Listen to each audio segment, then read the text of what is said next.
This is the story of Putin's bunkers. Near the end of March 2022, two airplanes did something strange. They both belonged to the Rossiya Special Flight Detachment, a fleet of aircraft directly subordinate to the President of the Russian Federation. In peacetime, these planes flew between Moscow, St. Petersburg, and Sochi, but now they flew differently. Only about a month after the full-scale Russian invasion of Ukraine, RA-61716 visited Yekaterinburg once, and then Ufa twice. The other plane, RA-96017, also flew to Yekaterinburg, and then to Magnitogorsk. Why these two planes would fly to these three cities in the east, right when the invasion of Ukraine had just started, was a bit weird.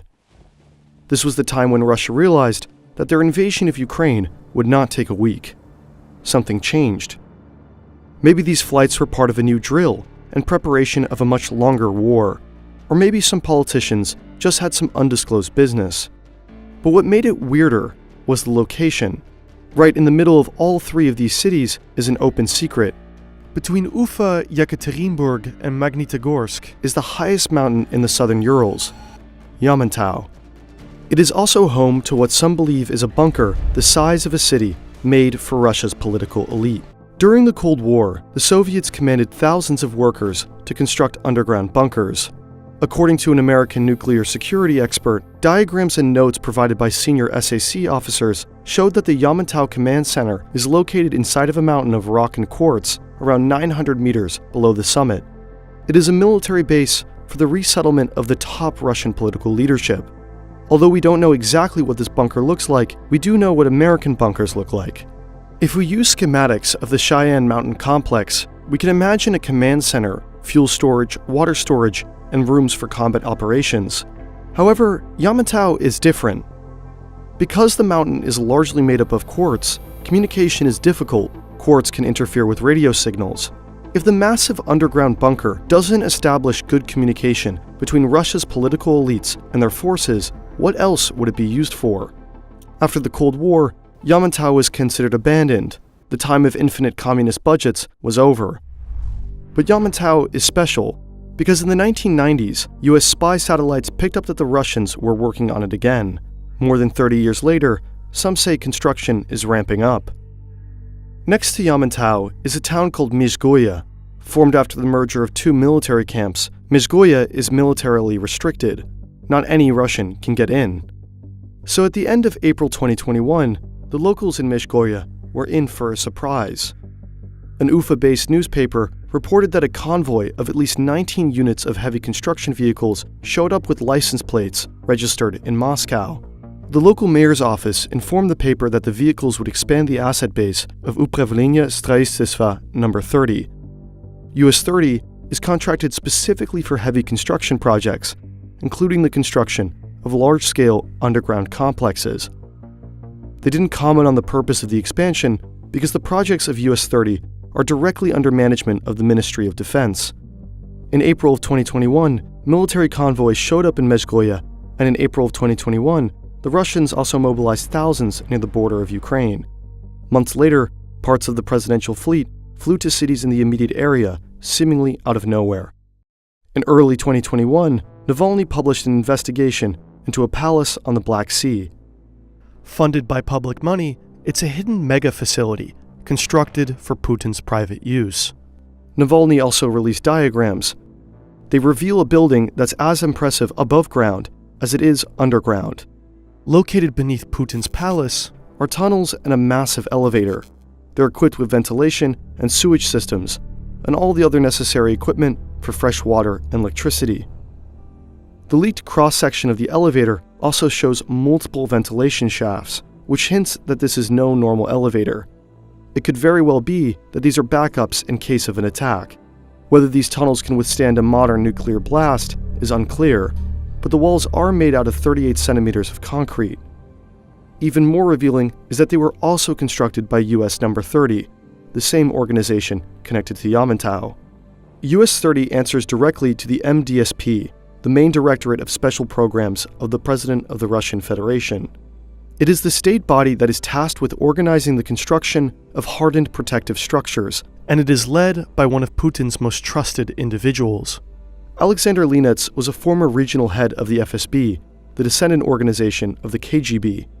He's been the head of the MDSP since 2015.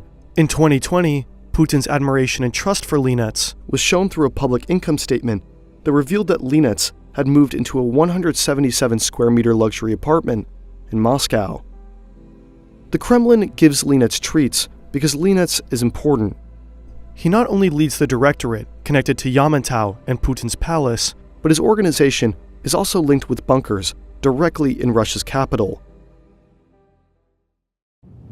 Next to the State University in Moscow is a barren, underdeveloped piece of land. This is strange. It's prime real estate that's empty, but located right by Moscow's most prestigious university. However, in 2017, under the direct orders of the president, the land started to be partially developed. Katerina Tikhanova is a professional dancer who holds master's degrees in mathematics and physics. She serves as the head of the Inopraktika Foundation, which is connected to the development of the land in front of Moscow State University. Under her foundation's lead, the land will become an innovative science park for the MSU. She also happens to be Putin's daughter. The land that is now being developed by an organization that is partially run by Putin's immediate family is also partially owned by Transgestroi, also known as TIS. TIS is a construction company whose board is made up of MDSP members.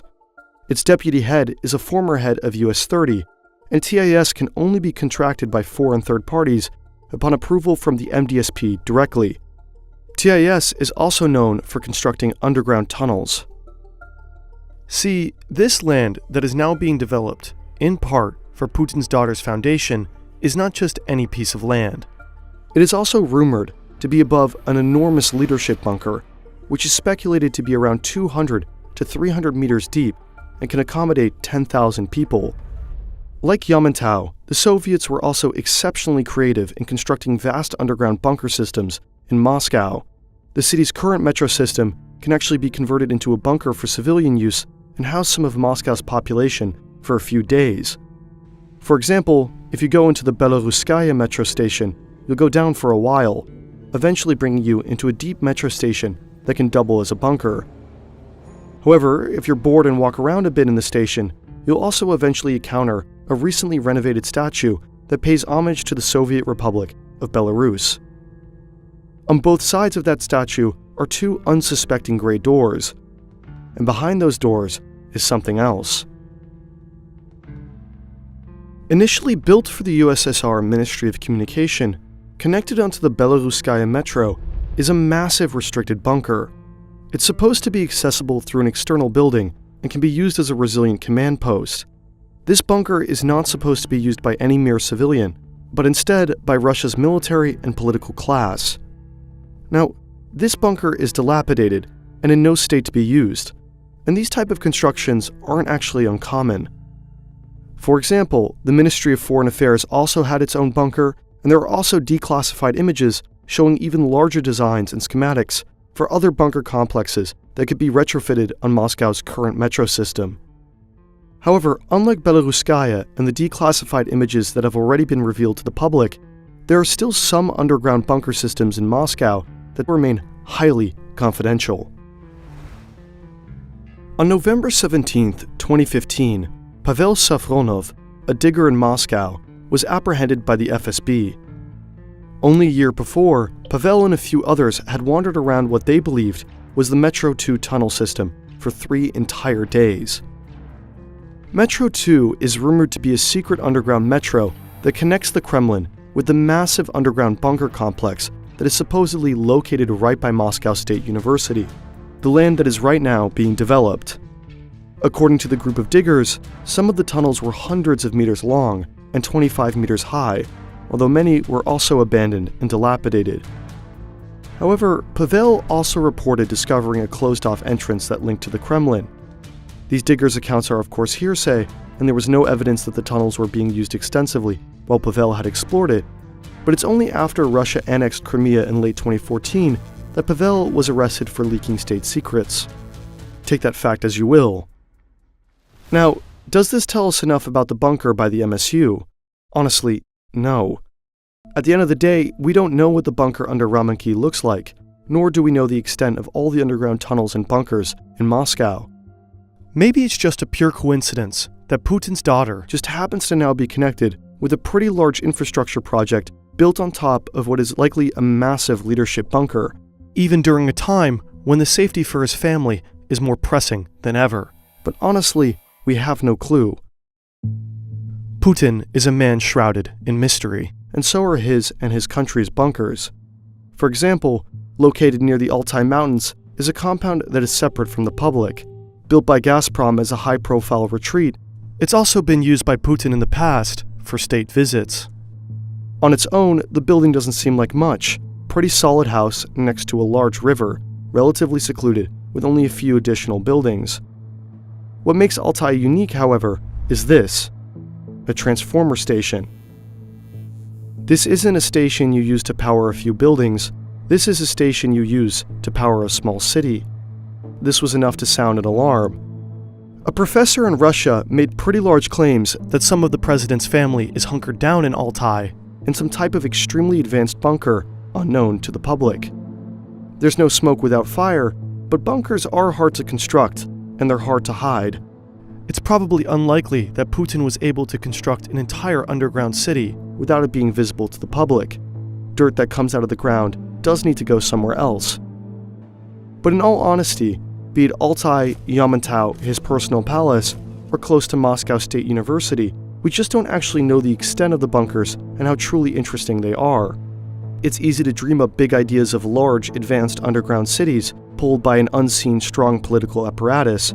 But on the other hand, they may just be simple concrete rooms with peeling paint. Like the Russian state, the reality of these bunkers may lie somewhere in the middle, mysterious and real, organized and messy, strong and weak.